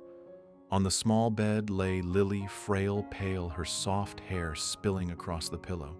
A thin IV line pierced her tiny hand drops, falling in rhythm. The sight ripped Daniel's chest apart. He sat at her side, taking her hand into his calloused palm. It was so cold, so fragile, he feared it might shatter if he held too tightly. Lily, he whispered, voice cracking, do you know? Since the day you came into my life, the world hasn't been dark anymore. Every insult, every wound out there, I can bear it all. As long as you smile. He lowered his head, pressing his forehead to her little hand. His voice trembled like a confession. I wasn't good enough. I couldn't give you the life you deserve. And now, you're here suffering because of me. If I could, I'd trade places with you in a heartbeat. His vision blurred. Tears slipped down his cheeks, falling onto her skin. And then her fingers twitched. Daniel jerked his head up. Her eyes were still closed, but her lips moved faintly. Daddy, don't cry. I'll try for you. Daniel choked, body trembling. He pressed her hand to his cheek, breaking into sobs. Yes, that's my Lily, my brave, strong girl. You'll make it, you have to. Outside the door, Eleanor stood frozen, her vision swimming. For the first time, she saw Daniel stripped bare, not the silent, unyielding man, but a fragile father, desperate, clinging to faith. She pressed a hand to her chest, whispering a vow to herself, if there's any way to protect that child's smile, I'll do it, no matter the cost. The sterile white glow of the room turned sacred, sealing an unspoken promise in the air. By dawn, the world outside softened. Through the misted hospital windows, the first pale light broke across the sky. The corridors, once frantic with night duty, now lay in weary silence. Eleanor sat slumped in a plastic chair coat draped across her shoulders. She hadn't left. She hadn't closed her eyes all night. Her gaze stayed fixed on the recovery room door, her anchor. Daniel, drained, had collapsed beside her. His head leaned against the wall, hands still clutching the nurse's notes. Even in sleep, tension carved his face as though the smallest sound might snap him awake. Eleanor studied him quietly. He was a paradox, a man the world had cast aside, yet one who carried a strength no one could steal. And she realized with a sudden clarity it was that silence, that unyielding spirit that had begun to stir her heart. Almost unconsciously, she rose and approached the nurse's station. I'd like to check the payment records for Lily Cruz. The nurse scanned the file, nodded. All expenses have been fully covered. The family doesn't need to worry. Eleanor pressed her lips together and nodded, returning to her seat in silence. She would never tell Daniel it was her. His pride was the last shield he had left. Outside, the heavy gray of dawn slowly lifted to blue. Weak sunlight pierced the thinning clouds, a fragile light, but enough to believe a new day was coming. Then the recovery room door opened. The doctor emerged, smiling softly. Good news. Lily's condition has stabilized. She still needs monitoring, but she made it through the night. Daniel jolted awake as if yanked from a nightmare. He shot to his feet, eyes wet. She's really safe for now, yes. She's out of danger. Daniel sank back into the chair, burying his face in his hands. A sob escaped, but it was a sob of relief. Eleanor glanced at him, lips tightening to hide a smile, both damp and warm. The dawn light was no longer cold. It was the light of a beginning, a fragile but certain thread of hope weaving the hearts of three souls closer than ever before. Part 9. The Christmas Eve of Truth. That Christmas Eve, Vance Tower wore its most dazzling attire. The grand hall glowed under the brilliance of hundreds of crystal chandeliers, golden lights spilling over soaring glass panels, casting both warmth and majesty. In the center stood a colossal Christmas tree, adorned with glass orbs and shimmering lights like an entire starry sky condensed into one vision. Guests had gathered from every corner, business magnates, government officials, and members of high society. They wore their finest attire, laughter, and crystal toasts, floating above the soft strains of a piano. Everyone awaited the moment of recognition, the crowning of Vance Tower's success. From the sweeping staircase, Eleanor appeared draped in a deep sapphire gown. Her proud gaze, framed in golden light, made her the evening's radiant centerpiece. Yet within her heart trembled, for tonight was not just a celebration. Tonight, she would unearth a truth long buried beneath dust and ambition. A truth about the man standing quietly at the far end of the hall, dressed in a worn, ill-fitting suit. Daniel. He stood apart, no jewelry, no display of wealth, only the steadfast posture of a man who had endured storms. Suspicion clouded his eyes. Why had Eleanor insisted he attend this glittering gala? He, a man used to the grit of construction sites, and the smell of machine oil, was utterly misplaced in this sea of grandeur. His heartbeat raced. He loathed places like this. But for Lily, for the invitation he could not refuse, he had come. Still, he believed he was nothing but an outsider, irrelevant to the unfolding spectacle. Eleanor stepped onto the stage. The microphone carried her voice across the hall. Instantly, the crowd hushed, every gaze fixed upon her. "Ladies and gentlemen," she began, her voice steady, yet edged with steel. "Tonight we do not merely celebrate a building's triumph. Tonight I must return the truth to someone who has been stripped of his light." Daniel's chest tightened. His brow furrowed, an uneasy premonition stirring inside him. Murmurs rippled through the hall. No one understood what she meant. Curious glances whispered speculation, the air buzzing with confusion. Eleanor's hand trembled against the microphone, but her eyes blazed, resolute enough to face the entire world. That man is Daniel Cruz. The hall froze. The piano stilled. Every head turned at once. Daniel stiffened. His hand shook so hard the glass he held nearly slipped. A wave of dizziness struck him, like the ground itself had been ripped away. Gasps and whispers erupted. The elite in the front rows leaned forward, whispering furiously. Those in the back craned their necks to catch a glimpse of the quiet man now thrust into the storm of attention. Daniel stood rooted, disbelieving. His mind spun with terror from old scars. Was she mocking him, exposing him before the world? But Eleanor did not falter. She drew in a long breath, her voice now cutting clear as crystal under the golden lights. For years, Vance Tower has been hailed as an icon, but there is a truth never spoken. The architect behind this tower, its true creator, was erased from the records, buried beneath power and greed. Tonight, I reveal the proof. Gasps rippled like thunder. Cameras swung toward the stage. At Eleanor's signal, her assistant activated the LED screen behind her. A blueprint of Vance Tower filled the display, its original design. And at the bottom right corner, in bold, familiar ink, gleamed a signature Daniel Cruz. The hall erupted with a collective gasp. Daniel's breath caught. He recognized it instantly, the drawing he had made in sleepless nights, his frozen hands sketching every line with stubborn hope. He remembered signing his name with the belief that one day it might stand as testimony for his life's work. And now here it was, unveiled before the city's most powerful. Eleanor's voice rose, steady and unshakable. Daniel Cruz is not a nameless laborer. He is the mind and heart that conceived, designed, and built the dream we now call Vance Tower. Everything you admire tonight, every line, every curve, was born of his hands and his brilliance. The hall exploded.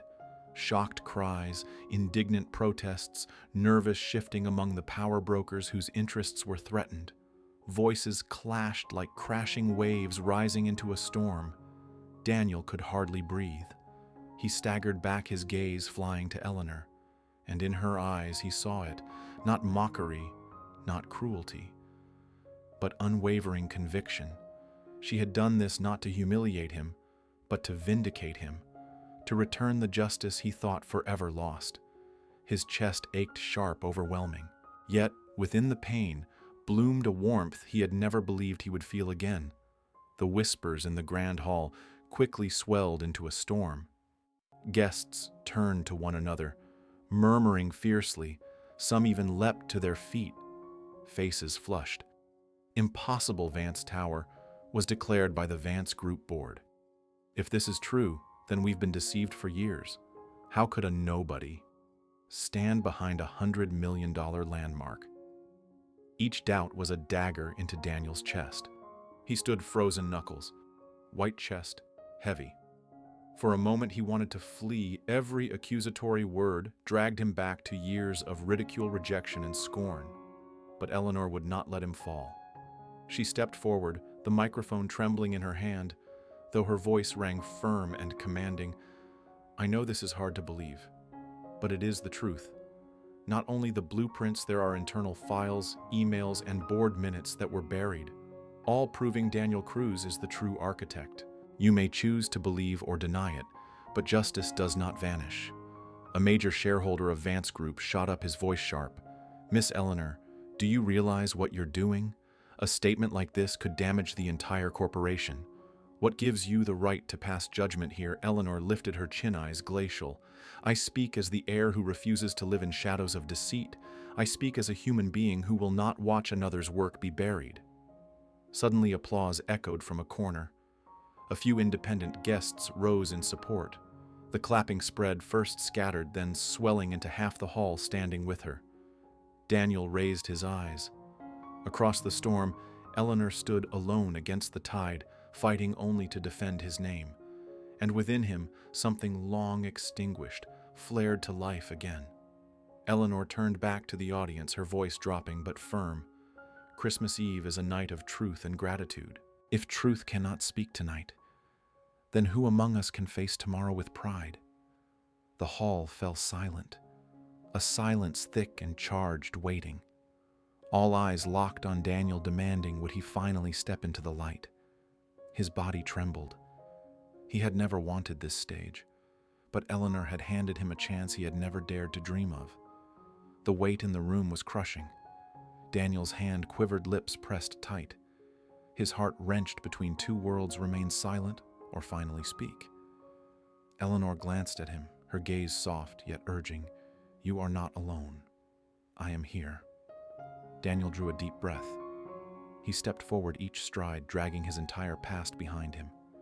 His shoes struck the marble floor, echoing into silence. Standing beside Eleanor, his hand rested lightly on the wooden podium. His voice was low, rough, but steady. I am not used to standing in places like this. My life has been concrete dust drills and crumpled sketch paper. But if I stay silent tonight, then these years have been wasted. He paused, scanning faces twisted in disbelief. Yes. I drew the plans for Vance Tower. I spent countless nights in a cheap rented room, my hands frozen stiff, but still sketching, clinging to a dream. I signed my name with the naive hope that true work would be honored. Whispers surged again. Daniel let out a bitter smile, voice cracking softer. Instead, my name was erased. The building that lit this city left me a nameless shadow. I stayed quiet because I needed money to raise my daughter. I swallowed humiliation, thinking as long as she lived, my pride meant nothing. The hall held its breath. Some eyes glistened with tears. Daniel lifted his gaze, and for the first time, his eyes burned with fierce strength. But tonight, Eleanor made me see silence only buries truth deeper. I will not let my daughter grow up believing justice can be bought. I want her to know her father once fought and stood tall. Thunderous applause erupted, louder than before. Some guests rose to their feet, no longer caring who watched. Eleanor turned to him, eyes shimmering. In that moment, amid golden light and waves of applause, it felt as though only the two of them remained, a man once broken by the world, and the woman who dared rekindle justice. Daniel tightened his grip on the microphone, giving a small nod. If you wish to call me an architect, then call me so. If you choose to dismiss me as nameless, I no longer care, because the truth has been spoken. Applause roared again, drowning out the Christmas music swelling in the background. Yet Eleanor knew this night could not end with words alone. Truth needed a mark, a legacy, one that could never again be erased. She turned back to the podium, her voice resonant, decisive. Justice is not only words. Tonight I will do what should have been done long ago. The hall fell deathly silent. Eleanor gestured, and her assistant brought forward a dossier. Under the golden light, she raised it high, the contract of intellectual property transfer for Vance Tower. This is a notarized legal document. From this moment, Daniel Cruz is officially recognized as the author and co-owner of Vance Tower. The room erupted like thunder. Shock protest, gasps, yet cheers and applause surged, overwhelming resistance. Daniel stood stunned. He stared at the papers in Eleanor's hands, hardly believing. For years he thought justice was a luxury for the powerful. And now his name was here restored, honored alive. Eleanor signed her name, each stroke bold and unwavering. Then in the hush of the hall she turned and placed the document in Daniel's trembling hands. "Mr. Daniel," she said, her voice thick with emotion, her eyes alight. "This is not a gift. This is the truth you always deserved." His hands shook as he clutched the file. Hundreds of eyes watched, but he saw only hers. Eyes filled not with pity or pride, but with respect and gratitude. He whispered hoarsely, "Thank you for believing in me when even I no longer did." Eleanor smiled softly, her eyes glistening. "No, Daniel. Don't thank me. You are the one who built this city's dream. I only did what was right." A Christmas carol swelled piano, mingling with endless applause. Outside, snow thickened, blanketing the glass tower as if to witness history itself. Daniel pressed the contract to his chest, eyes red but blazing. The shame, the shadows, the years of silence all gone. Only one truth remained. Justice is real. Part 10. A Shared Home. The night had grown late.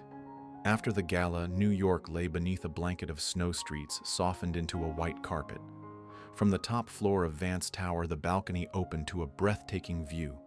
Tower's glowing gold traffic reduced to faint ribbons of light. Snow kept falling slow, pure, like a soft quilt draped across the world. Eleanor stood at the glass railing, wrapped in a thick coat. For the first time in years, she breathed easily, no longer suffocated by her father's lies or the weight of ambition. From behind came footsteps, Daniel carrying Lily in his arms. The little girl, bundled in a knitted scarf, cheeks pink from the cold, gasped at the sparkling cityscape. "Daddy, look." "The city looks like a giant Christmas tree," Lily whispered, her innocent voice pulling a quiet laugh from Daniel. He stepped closer, standing beside Eleanor.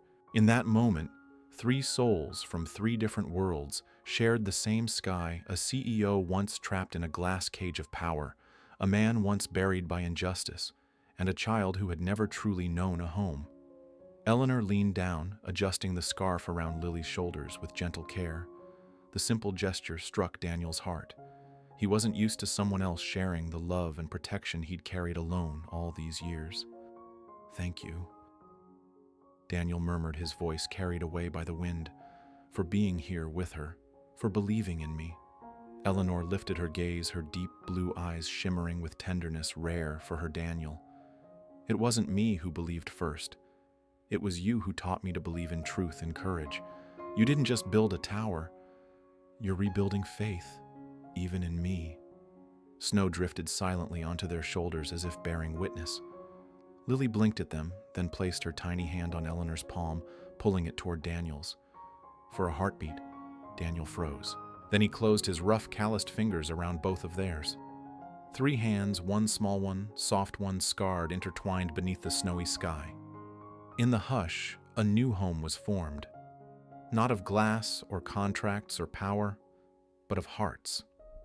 Later that night, far from chandeliers and champagne, they sat in Daniel's modest apartment. A single ceiling lamp cast a warm glow that felt richer than any crystal in the gala hall. The scratched wooden table was covered with a simple cloth. On it sat steaming chicken soup, toasted bread, and a small salad Eleanor had picked up from a corner store. Lily perched in the middle, her cheeks flushed with delight, as she stirred her soup with the seriousness of a tiny chef. Daniel watched her heart aching and swelling at once.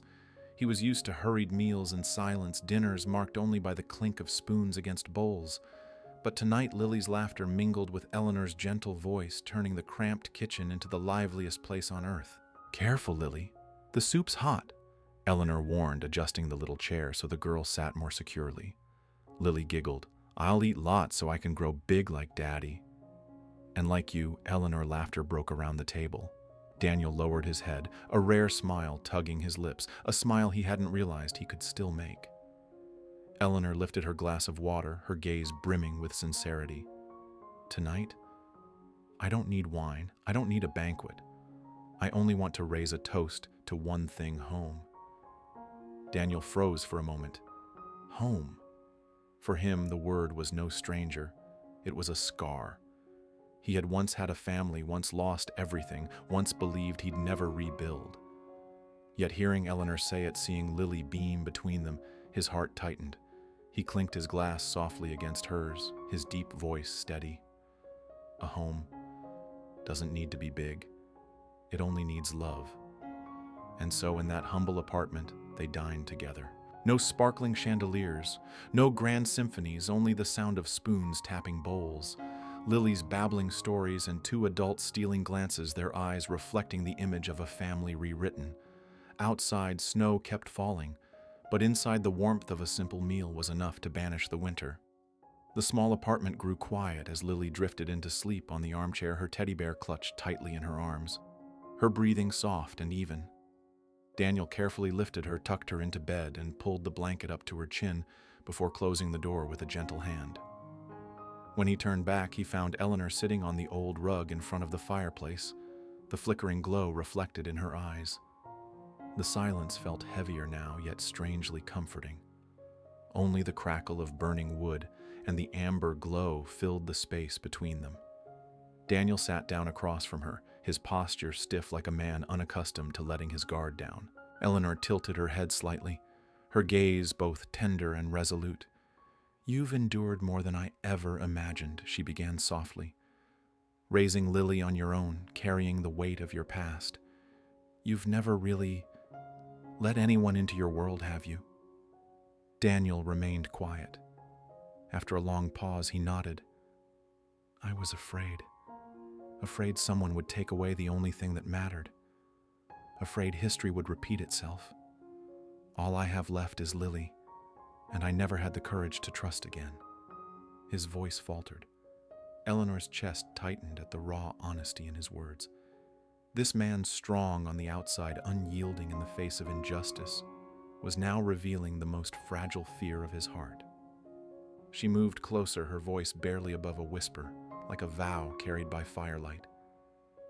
"Daniel, no one can promise you a life without pain, but I can promise you this: I won't walk away from you or Lily. Not out of duty, but because I want to be here.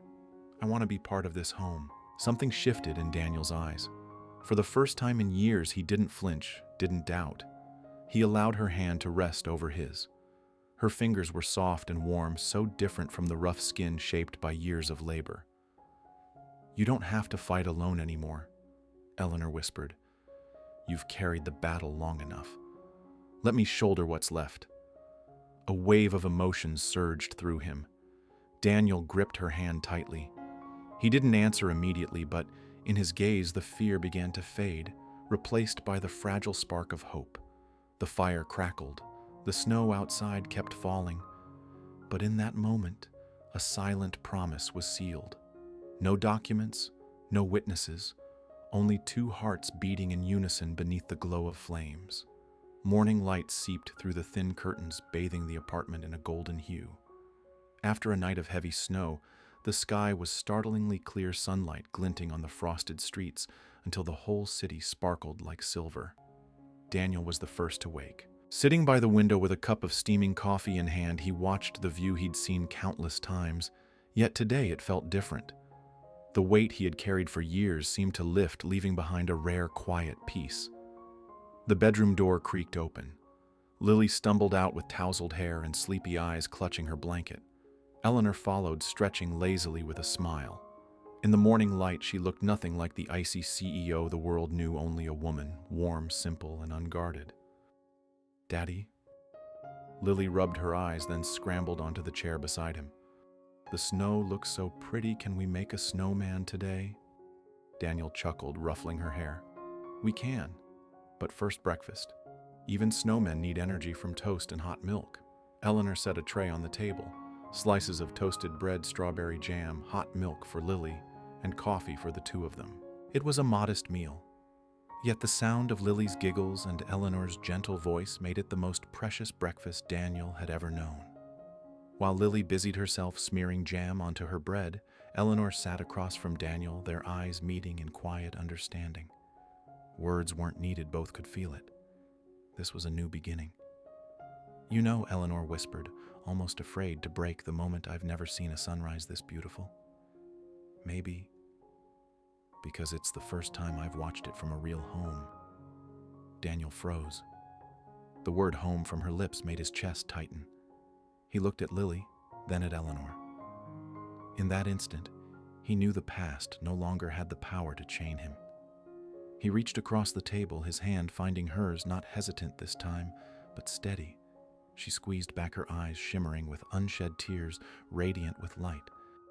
"From today onward," Daniel said slowly, as though carving the words into time, "we'll build together. Not another tower, but a home." Later that morning, the three of them stepped into the small courtyard behind the building. Snow covered the ground in a thick, crisp layer, crunching under every step. There were no golden chandeliers, no gala music, only the clear winter sky, the white breath in the air, and three voices laughing together. Lily was the most eager of all. She stumbled, fell, stood up again, and rolled snow into uneven clumps with her little red mittens. "Daddy, hurry up, the snowman has to be huge." Daniel laughed, pulled off his gloves, and helped her roll a giant snowball. Eleanor joined in her coat, brushing the snow, her high heels quickly dusted white. The two adults glanced at each other and laughed as if they had shed every burden, free to be children again. Piece by piece, their snowman came to life, a round body, Lily's old hat perched on its head, Daniel's scarf wrapped around its neck. Eleanor carefully pressed small lumps of coal into place for its smiling face. When it was finished, they stepped back, admiring their creation. "It's the most beautiful in the world," Lily exclaimed, her cheeks rosy. Daniel looked at his daughter, then at Eleanor. She stood quietly, her eyes shining with a joy he had never seen before. She was no longer the cold CEO in a gown, nor the heiress weighed down by legacy. She was simply Eleanor, the woman who chose to stay. Daniel moved closer, his hand seeking hers in the frosty air. She startled for a moment, then tightened her hold. Lily ran between them, wedging her tiny hand into theirs, linking all three. At that moment, the winter wind swept through snowflakes swirling around them. Yet their hearts were warm. A home not built of walls or contracts, but of trust, sacrifice, and love. Daniel bent down, whispering against Eleanor's ear, "I once thought I could only give Lily half a happiness. But you've given us the other half." Eleanor smiled, her eyes brimming. "No, Daniel. It's you and Lily who have given me a home." And there in the falling snow, the three of them embraced, a small but unshakable silhouette against the wide white world. From this day forward, their journey was no longer about fighting for recognition, but about living fully as a family. And in each of their hearts remained a truth that would never fade. Love does not choose class. It only chooses the hearts brave enough to believe and to stay. Snowfall. On the balcony. The high-rise balcony of Vance Tower opened onto a breathtaking scene. Snow drifted silently, reflecting the glow of thousands of city lights, until the night sky shimmered as if draped in diamonds. Beneath them, New York sparkled with restless energy, but up here it was another world, entirely hushed and still. Eleanor stood beside Daniel, their hands tightly intertwined. Little Lily nestled between them, her wide eyes following each snowflake as it fell. There were no titles now. No proud CEO, no ordinary janitor, no barrier of status dividing them. There were only three souls building together a new home, simple yet unbreakable. Eleanor tilted her gaze toward the tower rising behind them.